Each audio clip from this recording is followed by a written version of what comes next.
اعوذ باللہ من الشیطان الرجیم بسم اللہ الرحمن الرحیم۔ قسط نمبر 11۔ سحر ہونے تک اپنی بہن کے یوں گم ہونے جانے سے مانو گم سی ہو گئی تھی۔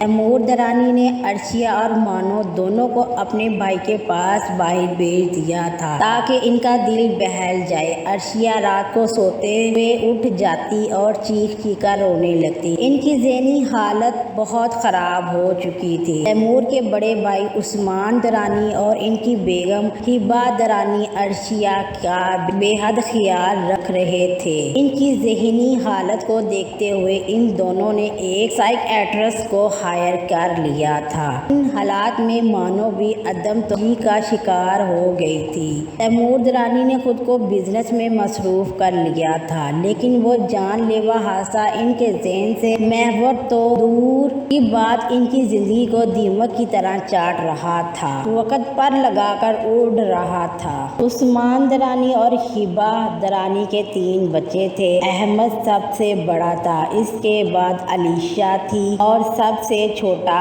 علی تھا۔ علیشہ اور احمد مانو کا بھی بھرپور خیال رکھ رہے تھے تاکہ مانو اس فیز سے باہر آ سکے۔ علیشہ اور احمد کی وجہ سے مانو کسی حد تک مریم کو بھی بھول چکی تھی۔ کہتے ہیں نا، وقت سب سے بڑا مرہم ہوتا ہے۔ سب بچوں کو یہی بتایا گیا تھا کہ کار ایکسیڈنٹ میں فاطمہ کی ڈیتھ ہو گئی تھی۔ مانو، احمد اور علیشہ کی ان کی دوستی دیکھتے دیکھتے مشہور ہو گئی تھی۔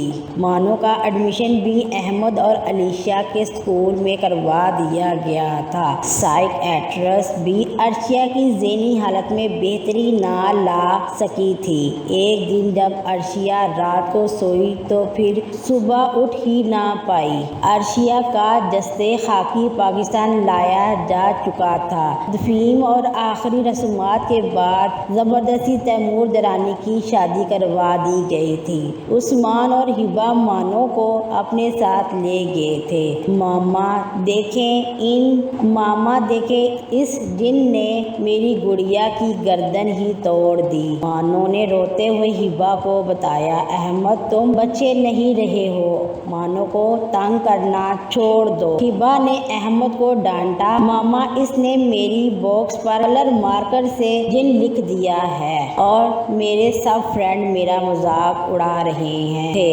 احمد نے بھی منہ بسورتے ہوئے ہبہ کو بتایا تو ہبہ اپنی ہنسی چھپاتے ہوئے مانو کو اپنے ساتھ لگاتے ہوئے کہنے لگی، میں اپنی بیٹی کو نئی گڑیا لے کے دوں گی۔ مانو خوش ہوگی ان کے گلے میں دونوں بازو ڈال کے کہنے لگی، love you mama, you are my best mama. Hiba بھی اس سے لاڈ کرنے لگی۔ وقت پر لگا کر اڑ رہا تھا۔ بچپن کی کھیل کود کھلکھلاہٹ وقت کے ساتھ ساتھ مانت پڑ گئی تھی، لیکن مانو اور احمد اب بھی چھوٹی بڑی بات پر ایک دوسرے سے بدلہ لینا نہیں بھولتے تھے۔ علیشہ MBBS کر چکی تھی اور ہاؤس جاب کر رہی تھی۔ مانو علیشہ سے 1 سال چھوٹی تھی۔ وہ ماسٹر کر چکی تھی۔ احمد کو بزنس میں انٹرسٹ نہیں تھا اور وہ بھی پاکستان شفٹ ہونا چاہتا تھا۔ ناشتے کی ٹیبل پر سب موجود تھے۔ احمد اب واپس آ جانا چاہیے میرے خیال سے تمہیں، عثمان درانی احمد سے کہنے لگے۔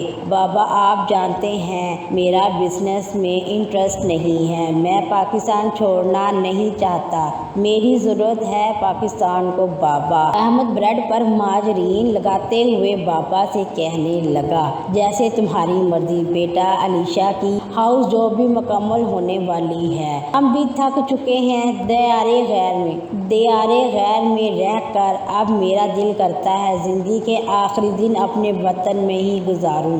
ہبہ نے بھی اپنے دل کی بات کہی۔ عثمان درانی خاموش ہو گئے تھے۔ ٹیبل پر گہری خاموشی چھا گئی تھی۔ ویسے بابا ہی ٹھیک کہتے ہیں، کیا رکھا ہے آخر پاکستان میں، وہاں کچھ بھی ایسا نہیں جو قابل اعتبار ہو۔ پاکستان عرشیہ آنٹی نے لی ہم سے، میری دوست، اس کا آج تک پتہ نہیں چلا کہاں گئی وہ، زمین کھا گئی یا پھر آسمان نکل گیا۔ بھائی کون سا پاکستان، کس پاکستان کو آپ کی ضرورت ہے؟ علیشہ تلخی سے ہنس دی تھی اور ٹیبل سے اٹھ کر چلی گئی۔ کوئی کچھ بھی کہے، میرا فیصلہ اٹل ہے بابا، اب کیا میں کبھی بھی پاکستان نہیں چھوڑ سکتا؟ عثمان درانی نے استباس میں سر ہلا دیا تھا۔ ماحول کی تلخی کم کرنے کی غرض سے ہلکی پھلکی انداز میں کہنے لگے، تمہاری ماما کے کسی فیصلے سے کبھی انکار کیا ہے؟ میں نے جو اب کروں گا جیسا تم لوگ کہو، ماما کو لے جانا اس دفعہ اپنے ساتھ، وہاں پہ کوئی اچھا سا گھر ڈھونڈ لو، میں بھی بزنس شفٹ کر لیتا ہوں، لیکن یہ سب کرنے میں مجھے بھی کچھ وقت لگے گا۔ عثمان درانی کا فیصلہ سن کر ہبا کی آنکھوں میں آنسو آ گئے تھے۔ زندگی کے باقی سال اپنی دھرتی کے ساتھ گزارنے کی خواہش ہی اتنی تھی کہ وہ کچھ بول ہی نہیں سکی تھی۔ آنسو چھپانے کی غرض سے وہ سر جھکا گئی۔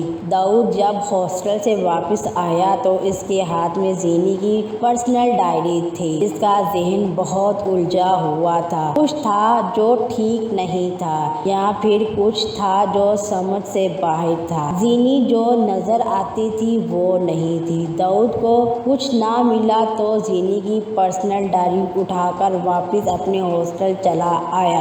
زینی اب کیسی طبیعت ہے تمہاری؟ کہو تو تمہارے بابا ماما سے بات کرواؤں تمہاری، شاید تم ان کے لیے اداس ہو۔ مریم تشویش اور پریشانی کے لمحے میں زینی سے پوچھ رہی تھی۔ زینی کا بخار نہیں اتر رہا تھا، میڈیسن بھی اثر نہیں کر رہی تھی۔ مریم کے پوچھنے کی دیر تھی کہ زینی کے رکے آنسو بہنے لگے تھے۔ زینی ہچکیوں سے رو رہی تھی۔ مریم زینی کے گلے لگ گئی۔ اپنی دوست کو اس طرح روتا دیکھے مریم بھی روتے ہوئے پوچھنے لگی، کیا ہوا زینی میری جان، کچھ تو بتاؤ؟ مریم زینی کے آنسو صاف کرتے ہوئے پوچھنے لگی، یا پانی دو؟